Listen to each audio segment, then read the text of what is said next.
الحمد للہ رب العالمین والصلاة والسلام علی سید الانبیاء والمرسلین اما بعد فاعوذ باللہ من الشیطان الرجیم بسم اللہ الرحمن الرحیم۔ پڑھیے الصلاة والسلام علیکہ یا رسول اللہ وعلی آلکہ واصحابکہ یا حبیب اللہ۔ الصلاة والسلام علیکہ یا نبی اللہ وعلی آلکہ واصحابکہ یا نور اللہ۔ آج ہم عربی عبارت میں استعمال ہونے والے ایک لفظ کی ترکیب سیکھیں گے کہ اس کی ترکیب کس طرح کی جاتی ہے۔ وہ لفظ ہے خلافاً لفلان۔ فقہ کی اکثر کتابوں میں جس میں اختلافات وغیرہ مذکور ہوتے ہیں اس میں اس طرح کی عبارت آپ کو مل جائے گی۔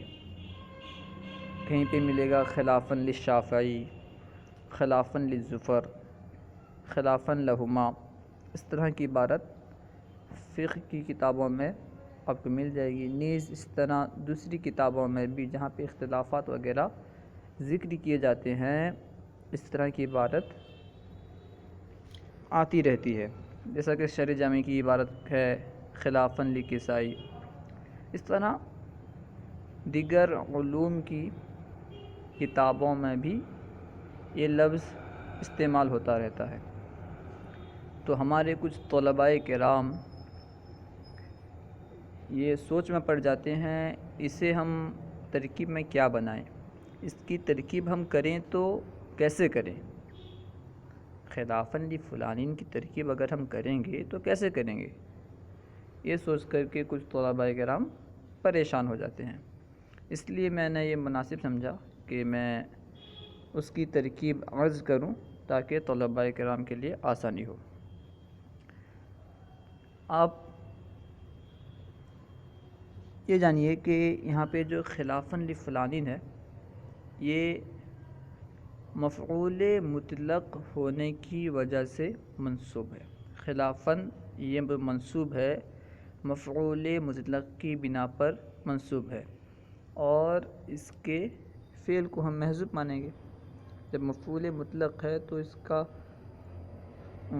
ہم معنی فعل مفعول مطلق کے لیے ضروری ہے کہ اس کا ہم معنی فعل پہلے گزر چکا ہو، لیکن عام طور پر ایسا ہوتا نہیں ہے، تو اس لیے ہمیں اس کے فعل کو محذوف ماننا ہوگا، یعنی خالف خلافاً لفلان، خالف خلافاً لفلان۔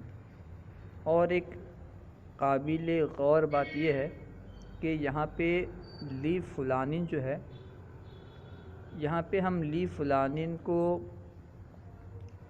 خلافاً سے متعلق نہیں کر سکتے، بلکہ ہم لفلان کو ثابتاً وغیرہ سے متعلق کریں گے، پھر ہم اس کو ثابتاً کو خلافاً کی صفت بنائیں گے۔ اس لیے کہ خلافاً یہ خلاف مصدر متعدی بنفسہ ہی ہے، لام صلہ کے ذریعے سے یہ متعدی نہیں ہوتا۔ جب یہ متعدی بنفسہ ہی ہے تو لام صلہ کے ذریعے سے اس کو متعدی کرنا یہ درست نہ ہوا۔ اسی وجہ سے ہم لفلان کو ثابتاً سے متعلق کریں گے اور ثابتاً کو خلافاً کی صفت بنائیں گے۔